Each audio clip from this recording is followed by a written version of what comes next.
Hello అందరూ ఎలా ఉన్నారు? బాగున్నారని అనుకుంటున్నాను.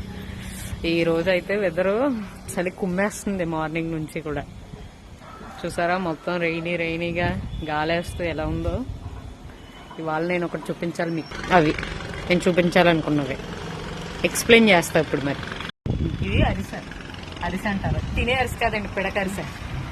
దీనికి ఆరు కన్నాలు పెట్టాలంట. నేనేమో మరి 9 పెట్టాను కన్నాలు. ఇదేమో అట్టిపండు అంటారు. సెల్ ఫోన్ లాగా ఉంది కదా సేమ్. దీనికి 3 పెట్టాలంటారు. నేనేమో 4 పెట్టాను. ఇవన్నీ మోగి పిడకలు అనమాట. ఈ సంక్రాంతిలో మీరు ఏ గోదావరి జిల్లాలో ఏ గోడ చూసినా కానీ ఇవే కనిపిస్తాయి. మేమైతే ఇంట్లోకి వచ్చిన తర్వాత మాకు పిడకలు వేసుకోవడానికి ఇవేనమాట. అరుదుగా పూచే పువ్వులు ఓన్లీ సంక్రాంతి టైంలోనే పూస్తాయి ఇవన్నీ. ఎవరేసారనుకుంటున్నారు? నేను మా అమ్మ. ఈ చిన్న కొండ పిడకలన్నీ నేను వేసాను, పెద్ద కొండవన్నీ పంపిస్తుంది. పిడకే కదా అని తీసి పడేయకండి.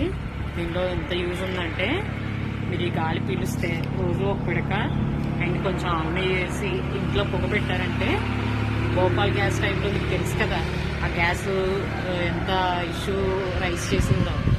ఆ టైంలో ఏ ఇంట్లో అయితే ఇప్పుడక ఆవు నెయ్యి పొగ డైలీ పెట్టారో ఆ ఇంట్లో ఆ గ్యాస్ ప్రభావం చూపించలేదంట.